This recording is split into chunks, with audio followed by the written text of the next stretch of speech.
live. Good morning, good afternoon, good evening, no matter where you may find yourself as you listen to this and you tune into the only sports podcast with brains and bars. It's a black and white thing featuring A1 and A Ward. I'm one half of the dynamic duo, A1. You can check us out by going to wherever you get the good podcast. Give us 5 stars, leave a comment there. You can also check us out live on YouTube by searching Brains and Bars. Hit the notification bell, subscribe, hit the comments, tell a friend to tell a friend. It's them boys again. Talk to us, we talk back. As you can see, I'm not by myself today. Ward will join us at some point, but we do have a special guest in the building. He is part of Chiefs covers for RGR on YouTube. He is also a draft analyst for Bleacher Report. He is also the fearless commissioner of our Dynasty Fantasy League. He is Daniel Harms. Good afternoon, Daniel. How are you? Man, it's getting to that time. March is like the build-up point. Like you get past the combine, it's like, oh crap, we have to get reports done. We got to get everything going because the combine is like that tipping point where everything starts to go full motion. We got pro days, we got the draft coming up. It's a madhouse over here, man. I bet. And I wanted to have you on for that reason because the combine just passed. We are now about a month and a half away for the NFL draft. There's a lot that's happening. Start of free agency. We're going to talk about this briefly for a second. A huge trade that wasn't that went down. And I guess I want to, before we get into the combine and the draft, I want to start there really quickly. Max Crosby, for anyone who has been living under a rock here, Max Crosby had a huge deal where he was traded from the Las Vegas Raiders to the Baltimore Ravens, 2 first-round draft picks. We're thinking everything is signed, sealed, delivered. All of a sudden, news comes out a couple of days ago that the trade is off, that he did not pass his physical, and he is being shipped back to the Raiders. And then subsequently, Trey Hendrickson, who we found out had agreed, I guess, to a deal with the Indianapolis Colts, found himself a new dance partner, and he is now a Baltimore Raven. And I got to start by asking, have you ever seen anything like this happen? In the NFL, no. Like, I mean, I've not been paying attention as long as a lot of people have. Like, I've been actively doing this since 2018. So I'm still relatively new to all this. So this is ridiculous. This is crazy. Like, this kind of buyer's remorse, essentially what it is not something that we've witnessed, especially at this degree. So should the league take at least 1 first-round draft pick from Baltimore? I mean, I don't know if we're going to be getting to that extent because I don't know if any of you have ever seen The Office, but there's an episode where Michael Scott is trying to buy a condo. Okay, he's got Dwight Schrute there with him, and they're going through everything, and he starts to get like buyer's remorse from buying this thing where Dwight's in his ear saying that he's gonna live in this thing for 30 years, and it's like his coffin. And so he's trying to find little things wrong with the condo so we can renege on the deal. But the Ravens are over here doing the same thing with Max Crosby's knee. They're like, okay, that part of the meniscus wasn't there before. Like, there's a whole area. That's how it feels to me. That's how I feel about this situation. So there's going to be a process played out. My opinion is that they got cold feet. This is a runaway bride situation where, we want to do this. This is like out of kind of like a panic move. And then they're like, Trey Hendrickson's still out there. League hasn't started yet. Let's go ahead. We'll get those first round picks back. We'll have Trey Hendrickson for the exact same amount of money. And then we'll just go ahead and get those first round picks back, man. I don't know if the league's going to do anything about it. I don't think they will personally because this is a owner and GM run league with, in cahoots. As we all know, they like to get their money. So I don't think they're going to do anything about it. Okay.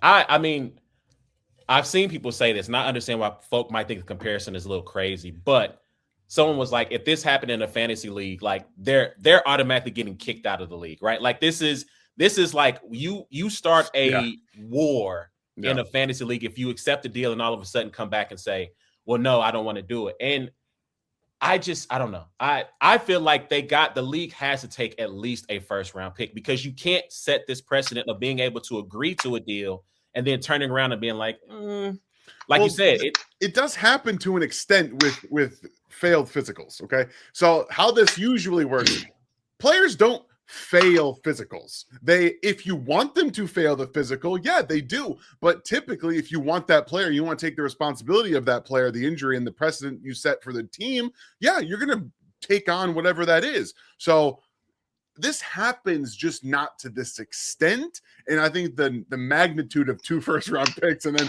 immediately turning around and signing Trey Hendrickson to the exact same money that was left on Max Crosby's deal is just the weird part about all of this. Man, that's crazy. So kind of the last question, and we'll move on. If you were a GM, would you take a chance on trading for Max Crosby? Absolutely. You're not giving up 2 first-round picks now. You're not doing it because there's no throw an offer out there. First-round pick and a second-round pick. See what you can get, because he's at least going to be out there for as much as he possibly can, because that's who Max Crosby is. Like the injury concern is going to be for one team versus the other. It's a meniscus, right? He's set to be ready to go in July or June or July, wherever it is. He'll be ready to participate. I'm absolutely doing it. All right, cool. Ward, welcome. How are you, sir? No, trying to get situated. My apologies. And I was watching the fall of Miami of Ohio, so they just lost. I'm so glad. Anyway, we're on football though. All right, that's cool. Let's jump into the combine. So I saw this article, I believe it was from Pro Football Talk, about a discussion about whether the combine is losing relevance. You're having less stars appear to go through the workouts. They're waiting for their pro days. I know Fernando Mendoza didn't really do anything. Jeremiah Love did, right? But it's kind of hit and miss. So in your opinion, do you think that the combine is losing a little bit of its luster, not having the biggest names compete or go through the drills and the interviews, or they go through the interviews, but go through the drills at the combine? So for fans, sure, because they're the ones that are the NFL turned this into a product. The teams are still going to do this, regardless of whether fans watch or not. They want to get more money for it, so they're going to do what they can to continue that process. But the combine's not losing its relevancy; it's losing its TV value, because you're not seeing the people out there doing all the drills, going through the on-field workouts, and we're not getting to see the guys that everybody wants to see, because at the end of the day, you're going to have your pro day, and most teams are going to watch your tape, and they're just going to say, I don't really give a shit if you turn on a 4.35 in the combine. If you run fast on the field, or if you run slow on the field, that's what we're really going to be prioritizing that information. But the combine itself, the value is being able to pick players' brains at informal interviews, formal interviews, the medical process. All of that stuff is far more important to the teams than anything else. So this is still a hugely valuable situation. Like, we're not going to probably see them actually change the location. I know people kind of want to see that, but Indianapolis is perfectly set up for that specific situation with all of you have to have like a certain number of MRI machines within a relative distance to where you are. So for me, I think that that's this little bit of a sensationalized view of it, because the fan idea of what the combine is just what we see on TV. But in reality, there's so much more to the combine that is way more valuable to teams than what someone runs in the 40-yard dash. Okay. So I'll say this about the combine. I don't watch personally. I appreciate, some of the stories that come from it. I think about, is it Mike Washington Jr., the young man from Arkansas, running back, had the 4.3 40. He realized, like, that just changed my life, right? But I do think sometimes there's too much of an emphasis put on the combine. So I think of a guy like Kyle Hamilton, right?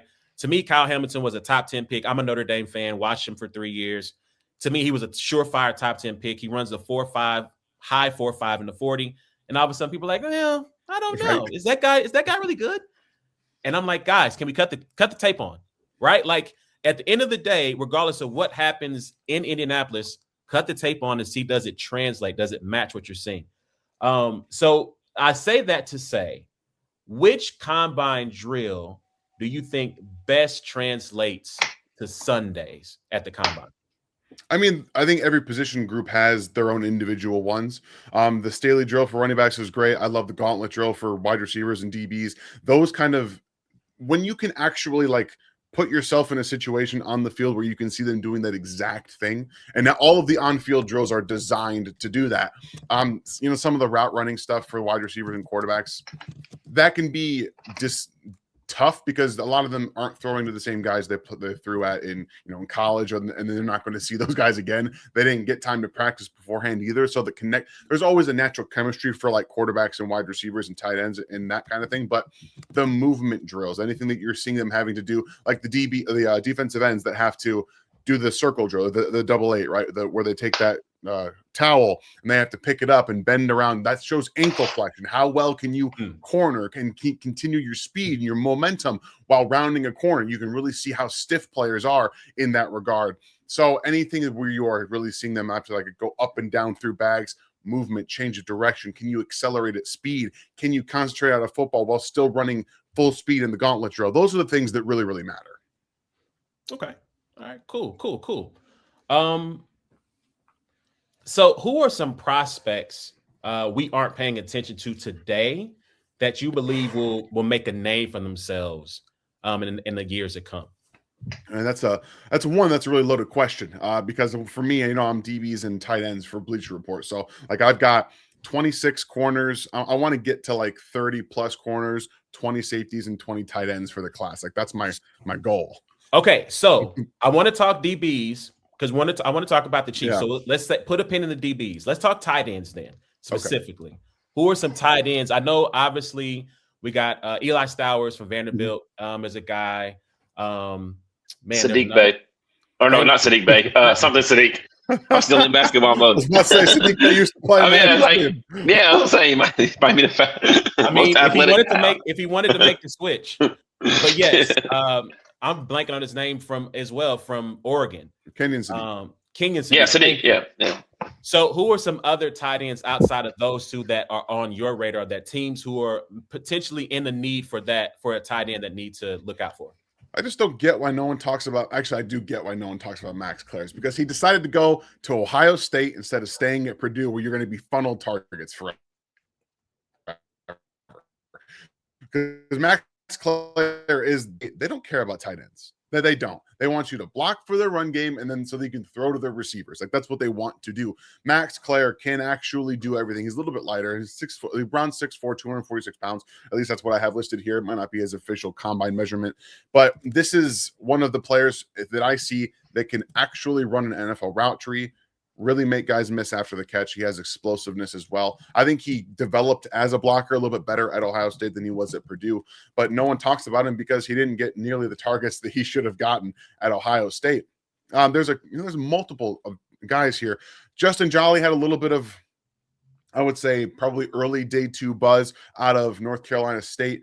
And he's a guy that's not going to drop the football. He's got incredible hands. He's a real red zone weapon. He's a smooth player, not extremely explosive, not the best blocker, more of your F tight end, someone who's going to be an detached or a slot player, those big slots, as you will, but you will move him around, get him better angles like we see with the Lions when they went and then drafted name is Sam Laporta out of Iowa. Not a great point of attack blocker, but the NFL nowadays is all about how do we use your skill set to best our offense. We see a lot of move tight ends, right, where you're attached, but you're constantly moving to create better angles for the run game and for the blockers. So Jolly is a guy who's going to be a big red zone threat, and again, possession type of player, not great after the catch, but still a really good day 2 player. Somebody down the list for me who I think can actually be a much better player in the NFL than he was in college. Texas A&M tight end Nate Borkershire.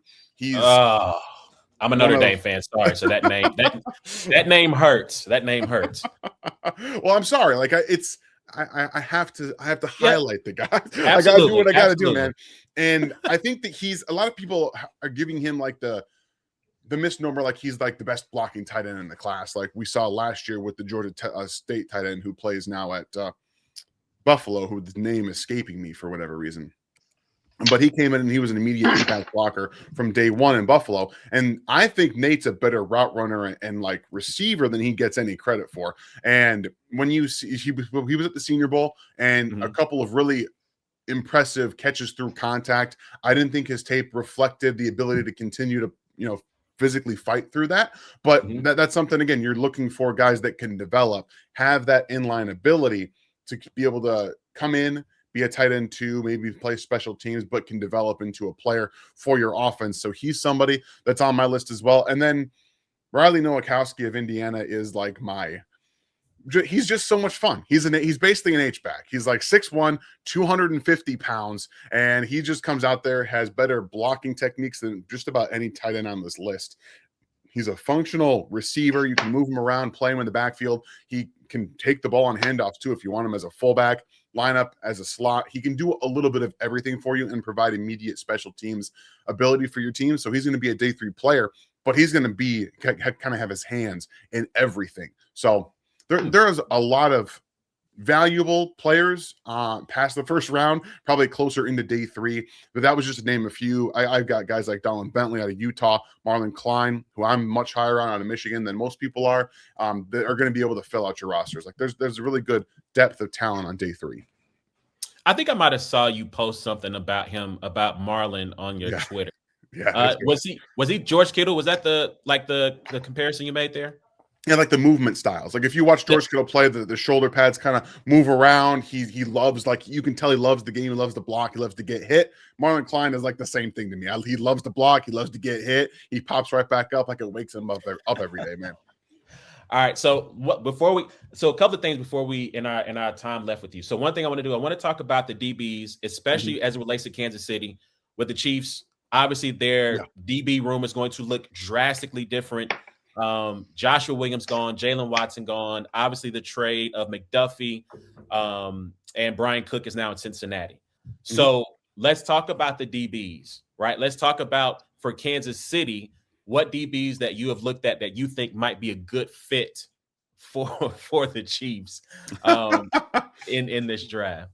Both of them. I mean, Jamal McCoy, what would be my CB1 in this class that he played. I think absolutely. would absolutely be, but Mansour Delaney had the season that he did, so it's tough to not have him at CB1. But I think for me, I'm looking for a guy that's maybe not, because Mansour and I think Jamad would have to be a pick at 9. Those are the 2 guys that would have to be at 9. If you can trade down, sure. But if you're zeroing in on pick 29, that's somebody that I'm looking to have inside-outside versatility to fill the Trent McDuffie role. And D'Angelo Pons and Avion Terrell are the 2 names that are, one, next on my list because they are cornerback 3 and 4, and they give you that ability. But I think Pons is a plug-and-play nickel right now with that outside flex, but really outside flex, not just somebody who is going to kind of live out there and maybe give up a plays. We've seen him match up against Denzel Boston. Like he plays like he's 6'3". He does not have little man syndrome in the sense that he just like is always trying to make things happen that he can't make happen. He can make it happen. Like he can play the ball in the air. He's a great athlete. He went at the combine and did his verticals just to say, hey, yeah, I'm like 5'9", but guess what? I can jump higher than most of these receivers can. And he absolutely can. He can play the catch point well, super physical. I would say he's an above average tackler. He's got short arms. So like you have to remember that comes with being able to wrap up and play more physical in the slot, which I do think is going to be his natural position in the NFL with that outside flex. But Avion Terrell's a better zone. Like he's the best zone corner in this class in my mind. I think he has excellent eyes. He sees route combinations very well. He can take routes away. And I think he's going to be more of a slot player as well. But both of these guys play on the outside right now in college. They're just a little bit smaller. So for the Chiefs specifically, I think they are looking for a player with that inside-outside versatility. And again, somebody who played outside in college that you can play inside in the NFL and not lose much in terms of tackling. Terrell, I'm a little scared of with the tackling. His brother was the same at Clemson, though, and he came into the NFL and was a much better tackler. But Avion is a little bit smaller, and he has shorter arms, if my memory serves, from his brother's measurement. So that's just something to think about. What about Colton Hood? So Colton is down a lot further for me. I like Colton. Again, he's got a second-round grade, or just like a fringe second-round grade for me, but he's still developing. He does not have the natural instincts or the zone route identifying traits for a guy that is being mocked in the first round. Very good in man coverage situations. Like obviously he was excellent in that, a physical outside corner who's a good tackler who wants to be physical. His Senior Bowl concerned me. And for a lot of people, you saw him getting that first round buzz going into the Senior Bowl, and they're all posting the 1 or 2 clips that he won at the Senior Bowl, but they would not post any of the ones where he was getting routed up. And again, one-on-ones are let's preface this. One-on-ones are geared towards the wide receivers. It's more about how he played in those reps. He didn't look like he was really trying to get better each time he got, and there was no news about an injury, but he practiced the first and second day and then sat out day 3. That concerns me a little bit. So, but again, it was just more about his actual tape. So I didn't have to like push him down my board or anything. That's where I already had him closer to that day 2 second round grade. So he's definitely a player who I think is going to get taken near the end of the first round, probably close to the top of the second, because of the developmental upside with the athleticism, the speed, the physicality that he plays with. And you have to really kind of hope that he's still developed that zone ability. But again, not for lack of talent. Did he just become on your radar off of this season, or did you watch him much opposite of Travis Hunter when he was at Colorado? Yeah. I didn't watch him at Colorado. I didn't even, again, I came to Bleacher Report in the summer, and then that's where I got this giant list of DBs plopped into my lap, and I'm like, okay, gotcha. Well, I got to go through and find all these guys. I just didn't know if teams consider Deion being his coach, playing with Travis, then going to a big SEC program. Now all of a sudden he has a first round, second round grade. If some of those other things are factors when teams are looking at guys. I mean, maybe. I think you can.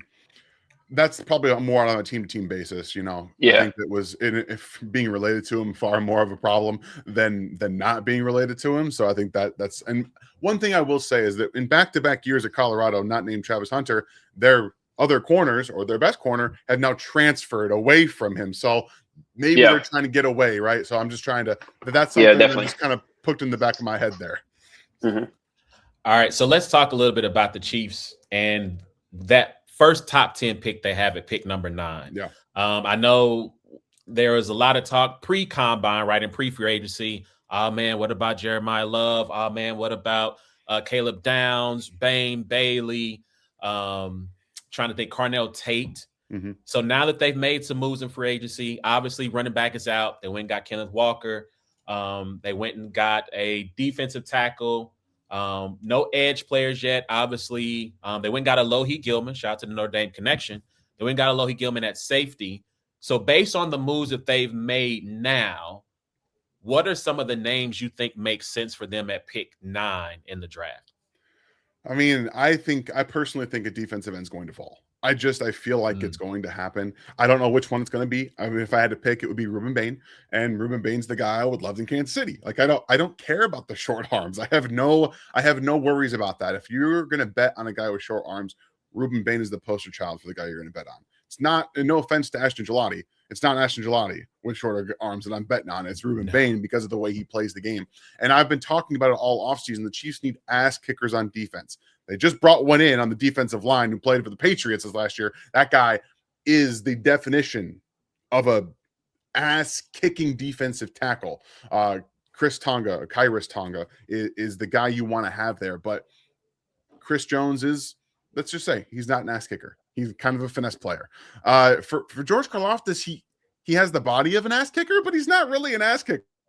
He doesn't really play that way. And then you don't have, again, you've got effort. It's him with effort and Gelati with effort, and FAU coming off of an injury who never played that way either. So getting a Ruben Bain would continuously to build that mentality, which the Chiefs defensive line has lacked since Frank Clark. He was an ass kicker. That's the kind of player that you want there. But there's a bunch of different options. If Sonny Styles falls, I know he's a linebacker and he's an alien. And if he, for whatever reason, if you were to fall, I don't think it's going to happen, but you pull the trigger.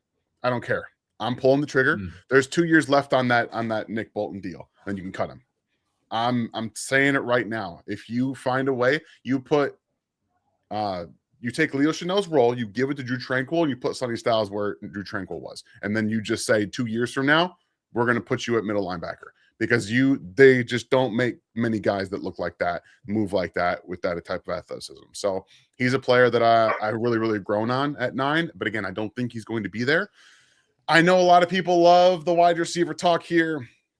If I had to pick my wide receiver, it would be Jordan Tyson, because I think he is the best receiver in the class. And if all the receivers are available and they're all equal, I'm going to take him. But in terms of like the stylistic fit, I know Carnell Tate probably makes the most sense as a true X receiver. A good route runner, more wins off of manipulation than raw speed. And it's kind of the same with his other running mate there from USC, the smaller version, Mekhi Lemon, who I think both of them offer interesting upside in different roles. Mekhi Lemon is far more of just a natural slot. I don't think he's going to be able to play on the outside in the NFL and win consistently. I think Tate can. So if I'm going to slot it, it would be Tyson, because I think he's the best player, and then Tate, and then Lemon. But in terms of what I think the Chiefs need, Tate, Tyson, then Lemon. Mm-hmm. So, Lord, did you have a question? Because I have one No, final. no. So, last question, and maybe I saw you tweet this out too, is there's been talk of, and so I feel like you said two things, right? I feel like I saw you say in the past that don't rule out offensive tackle to the Chiefs. But I also thought maybe I saw you say, what is it with everyone thinking that offensive tackle is going to be the pick at 9? Did I see that? No, correctly? thinking that it's what I would do. Oh, gotcha. Like I'm just the messenger, and I got killed for saying it's a possibility that tackle is on the board at 9. But it's not what I would do. And I've said that many, many times. So why not? Why not tackle at 9, given that Juwan Taylor's gone, right? I think the other 4 spots are solidified. Right tackle is open at the moment. I know Jalen Moore was signed, but he wasn't great at that spot last year. So why wouldn't they go tackle at 9? I mean, I don't know if they wouldn't, because I think that they might. But because of need elsewhere, and I think the value in this draft is not necessarily at tackle. I mean, Maui Noah out of Miami, possibly, if he's still there. I think that would be tempting for them. But again, there's wide receiver. There's probably going to be a defensive end that falls. Linebacker, is still there. And then corner, of which I think are all probably make more sense given what they currently have and what their current situation is.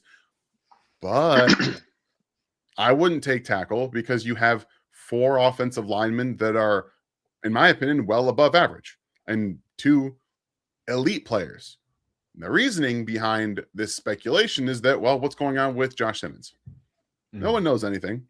No one knows. I mean, I personally don't care about the personal stuff where he took time away. I don't care about that. We haven't heard anything about his wrist injury. We haven't heard anything about that. And that's concerning to me, because I want him to be the left tackle of the future, because I think he's one of the best players already at that position in terms of what he athletically and talent-wise with his hand usage already offer. And that upside is insane. But what's going on? Like we don't know. And when you don't know, it causes a little bit of stir. And that's why you see people starting to tweet, well, tackle might be in a situation here at 9 for the Chiefs. And it's just an area that I think that most people put to bed because Jalen Moore is there, but Jalen Moore was legitimately not very good at all at tackle last year. Yeah. So last question. I'm going to make you Brett Veach. And at 9, you're on the clock. Let's say Styles falls. Styles, Bain, Downs, or Tate. Which one of those players do you take? Yeah, I'm taking Ruben Bain. As much as I love Styles in that position, Ruben Bain is the guy that they need. Not only that they need, they desperately need a defensive end. FAU's not panned out, and he's coming off of an injury. I just don't see much upside with Ashton Gelati. I just don't. And there's nobody else in that defensive end room. And George Karlaftis is a 2. You need a 1.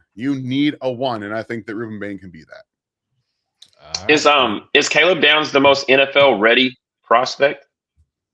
Yeah, I think so. He's the best player on my board. Like, he's the best player in the draft, in my opinion. But again, I think that especially with Gilman, you have Hicks now. I think that the need for a Downs is far less in terms of what the Chiefs defense actually needs. They need a real free safety option. Not that he can't play free safety, but like a Dylan Feineman out of Oregon, Bud Clark later in the draft. Those kind of guys I think make more sense.